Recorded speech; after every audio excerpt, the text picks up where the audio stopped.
Galera, eu sou o Luiz do Fortuna Sim e no vídeo de hoje eu vou falar sobre investimentos no exterior. Que perrengue, hein?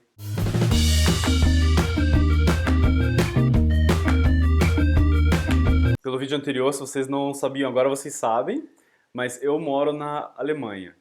E isso quer dizer que em algum momento, ou seja, mais ou menos um ano e meio atrás, eu comecei a buscar alternativas de investimento fora do Brasil, porque eu estava morando aqui já.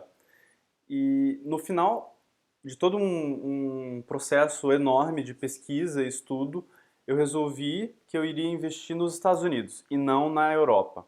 E por que disso, você deve estar se perguntando? Porque, de maneira geral, o mercado de ações europeu ele é um mercado meio estagnado, assim, um mercado já muito eficiente e que tem perspectivas de crescimento pequenas, porque uma das qualidades do mercado europeu também é o nível de conservadorismo deles. Então, assim, o europeu, de maneira geral, ele é muito mais conservador do que o americano. Então, isso quer dizer o quê? Isso quer dizer que ele investe muito menos, que a proporção dos investimentos que as empresas têm, da receita das empresas, acaba sendo menor. E tudo isso faz com que as empresas sejam um pouquinho menos competitivas e tenham assim, uma visão de crescimento um pouco menor do que o equivalente nos Estados Unidos. Nos Estados Unidos as coisas são mais voltadas para crescimento mesmo. Uma outra razão para investir nos Estados Unidos é simplesmente o tamanho do mercado, né? O mercado americano é o maior mercado do mundo e assim, em relação ao mercado alemão, ele é muito maior, muito maior. O mercado de ações alemão é assim, é um anãozinho perto do mercado de ações americano. E o mercado brasileiro também é a mesma coisa, só que no Brasil a gente tem a conveniência, né? Ou pelo menos a gente tinha a conveniência de morar lá, então a gente conseguia fazer as avaliações, os estudos de uma maneira mais acessível. E na intro eu falei que é um perrengue investir no exterior. E eu vou explicar agora por que é um perrengue. Porque assim, no Brasil você tem, assim, eu vou ser hiperbólico, vou exagerar um pouco, né? Mas você tem meia dúzia de empresas que prestam. Então, assim, então não é tão difícil você escolher ações no Brasil. Agora, nos Estados Unidos, só de empresas boas você tem umas 500. Então, como que você, um ser humano que não é bilionário, escolhe, sei lá, 10 ações dessas 500? É muito difícil fazer esse tipo de escolha, esse processo. E durante esse meu estudo eu passei pelas ETFs e passei também pelas ações individuais. No final, eu tenho sim a capacidade, eu desenvolvi um software, então eu consigo escolher ações individuais, mas eu também sei quais são as boas ETFs dos Estados Unidos e é claro que eu vou compartilhar com vocês, né? A estratégia que eu uso hoje é uma estratégia que ela se baseia, eu vou tentar simplificar assim a terminologia, mas existem várias escolas de análise, análise técnica, fundamentalista, e daí existem algumas subescolas, digamos, na análise fundamentalista. Então eu posso querer comprar ações baratas, né, aquelas ações que caíram bastante para ganhar na hora que essas ações subirem. Ou eu posso querer comprar as ações que vêm tendo já um bom desempenho há bastante tempo. Essas ações são ações de crescimento, do inglês growth. E a estratégia que eu uso é uma estratégia que não segue nem crescimento, nem eu também não procuro comprar ações que sejam baratas. Eu utilizo uma estratégia de qualidade. Então eu olho mais ou menos assim uma estratégia que o nosso amigo Warren Buffett, né, o mago de Omaha, segue. Ou seja, eu quero ações que tenham um histórico longo, só me interessam ações que têm pelo menos 10 anos de bom histórico.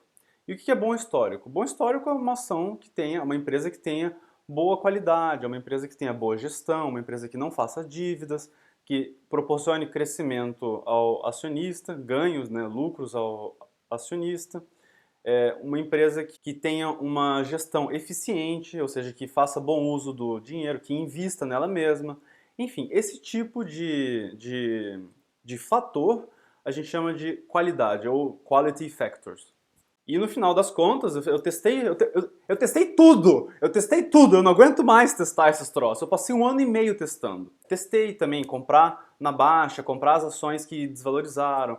Eu testei as estratégias de crescimento. Eu testei análise fundamentalista, eu testei análise técnica, eu testei tudo. que eu quero dizer com testar? Com testar eu quero dizer que eu escrevi um programa de computador com as regras de compra, venda, todos os filtros que estavam na minha cabeça e eu analisei o resultado dessas estratégias com base nesse software. É como se fosse uma simulação. Você cria um conjunto de regras de compra, venda e você vê lá no final o resultado que essa estratégia tem. Mas não é só o resultado que a gente olha. Eu posso gravar um vídeo, se vocês quiserem, sobre como que eu faço essa análise e mostrando as curvas que eu tenho, as estratégias que eu já testei. Eu acho que esse é um assunto um pouquinho mais avançado de backtest e, enfim, análise de portfólio, análise de teste, resultado de backtest, como que você faz para analisar. Eu acho que é um conteúdo um pouquinho mais avançado, mas se vocês tiverem interesse, é claro, eu posso estar compartilhando sim como que eu faço essas análises e quais as análises que eu já fiz. Com essa estratégia em mãos, eu consigo escolher quantas ações eu quiser, mas eu compro 10 ações todo mês. Essas ações são as mesmas ações? Depende. Na maioria das vezes, sim. A ideia da minha estratégia é criar um ranking com essas ações. Então, sei lá, digamos, as 10 ações mais consistentes dos últimos 10 anos. Esse ranking muda pouco, porque a janela é muito grande, 10 anos.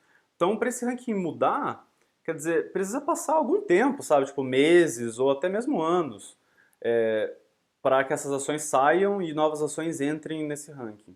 Então, a minha estratégia ela é bem devagar, assim. Eu não faço venda dessas ações, eu só compro. Eu vou comprando, todo mês eu compro 10 e eu não vendo elas em nenhum momento. Essa é uma parte da estratégia, a estratégia de ações individuais. Existe todo o outro lado de ETFs, que eu ainda não tenho ETFs, mas eu já tenho a estratégia para ETFs. Eu ainda não comecei a fazer as compras mensais, mas eu já sei que estratégia eu vou seguir. E é muito simples, é claro que eu vou compartilhar com vocês, porque por que não, né? A diferença da filosofia entre você investir em ações individuais e você investir em ETFs é que quando você investe em ações individuais, você está tomando o cuidado de escolher algumas ações para a sua carteira. Então você quer que seja uma coisa mais escolhida a dedo. É completamente oposto à estratégia das ETFs, que é eu pego uma cesta com, sei lá, 500 ou 1000 ações e eu tenho um pedacinho de cada uma dessas 500 ou 1000 ou 1500 ações. Quando eu compro ações individuais, eu quero exatamente determinar qual ação que eu quero comprar. E a ideia daí é que você consiga ganhar mais dinheiro com essas ações individuais. E, de maneira geral, não é tão difícil você ganhar mais dinheiro com essas ações individuais, porque você também concentra muito mais o seu portfólio. Veja bem, ao invés de você ter 1.500 ações, 1.500 pedacinhos pequenininhos, você tem 10, você tem muito menos fatias, você divide o seu capital em 10. Então você acaba concentrando. Se a sua escolha for bem feita e se você tiver sorte, é, essa parcela ela vai crescer mais do que o equivalente da ETF. Mas a gente não pode negar a estratégia das ETFs. Ela é uma estratégia válida e é uma estratégia que eu vou utilizar sim.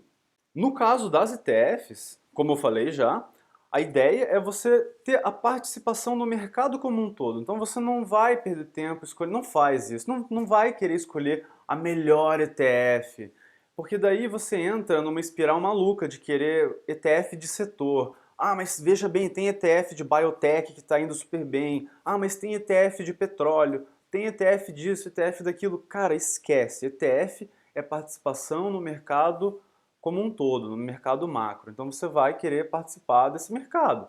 Então, para isso você precisa de um ETF que siga o SP500 ou algum outro índice. Se você quiser ser um pouco mais diferentão, você pode escolher um outro índice que não o SP500.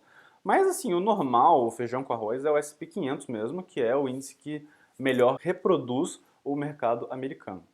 E aí você tem uma infinidade de opções de ETF. Eu vou dar algumas opções aqui, porque na ETF, como você não vai ter um desempenho acima do mercado, porque a ideia justamente é só seguir o mercado, você deve sim se preocupar com os custos dessa ETF. E com custo, o que isso quer dizer? Quer dizer taxa de administração. a gente escolhe daí as ETFs que são mais baratas, ou seja, que tem a menor taxa de administração. Só a título de exemplo, se o S&P 500 está rendendo 9% e eu tenho uma ETF que cobra 1% de taxa de administração, eu deixei na mesa esses 1%. Então a minha rentabilidade vai ser de 8%. Por outro lado, se eu conseguir encontrar dentro desse pool enorme de ETFs, uma ETF que cobre, digamos, 0,1% de taxa de administração, eu tenho praticamente os 9%. Eu vou ter uma rentabilidade de 8,9%, que é quase 9%. Como eu falei, você tem um monte de ETFs, você tem opções de gestoras, as que você quiser, você vai encontrar. E eu vou dar aqui só 2 exemplos de ETF que seguem o S&P 500, que eu conheço, que eu sei que são boas, mas assim, você tem muitas opções, inclusive pode ser até que você encontre ETFs mais baratas que essas. Mas essas eu sei que são baratas o suficiente, são muito boas, que é o SPDR ETF, que a sigla, né, o ticker é SPY, e a outra ETF é o IVV, que é a ETF da BlackRock. E eu faço esses meus investimentos pela Interactive Brokers, depois de esse também foi um outro perrengue, foi escolher a corretora. No final eu fiquei com a Interactive Brokers.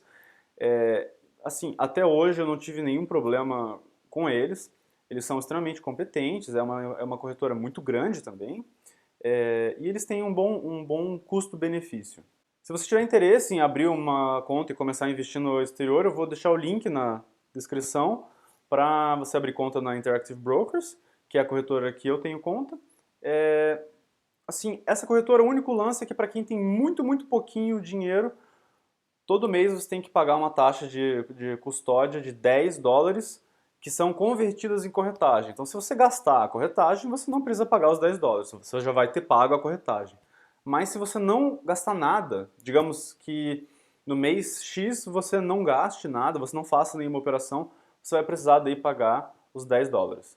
Essa basicamente é a única desvantagem dessa corretora, mas eu não vejo como uma desvantagem porque não tem almoço grátis. Então você pega uma corretora gratuita, baratinha e picareta, no final você vai ter dor de cabeça. A Interactive Brokers, eles são assim, super grandes, eles têm um suporte excelente, eles têm acesso a mercados globais, que é um diferencial, assim, também um puto diferencial. Se você quiser investir na Alemanha, na Austrália, sei lá onde, você sempre consegue pela Interactive Brokers, porque eles têm esse viés mais global. Se eu fosse você e estivesse começando agora, o primeiro passo natural, lógico, é abrir a conta numa corretora, pode ser Interactive Brokers, tem outras boas corretoras, tem a Charles Schwab, tem outras corretoras que você pode abrir conta e investir no exterior, mas o primeiro passo é abrir a conta, a partir daí você começa investindo. Investindo em quê? A minha recomendação é começar por ETFs. As ETFs de ações do mercado americano, essas duas que eu falei, pode ser, o SPY ou IVV, tanto faz, são duas excelentes ETFs, elas vão proporcionar exatamente aquilo que elas se propõem a proporcionar, que é seguir o S&P 500. E com essas corretoras você consegue investir também em uma série de outros produtos, inclusive outras ETFs. O que eu não falei aqui é que você consegue investir em ETFs de imóveis também. Um exemplo de ETF de imóveis é o VNQ. O VNQ é uma ETF da Vanguard que investe em real estate, em imóveis. Então você consegue ter uma coisa como se fosse um FII, né, uma cesta de FIIs, você consegue ter também nos Estados Unidos. Mas isso aí é para outro vídeo. Num próximo vídeo eu vou fazer um portfólio boladão, minimalista, super simples, com ETFs para você que quer investir no exterior. Bom, galera, por hoje é isso. Espero que vocês tenham gostado desse vídeo. Se vocês gostaram, deixe o seu joinha. Não se esqueça de se inscrever se você ainda não for inscrito. E nos siga nas redes sociais, que sempre tem conteúdo novo por lá. Por hoje é só. A gente se vê no próximo. Tchau, tchau.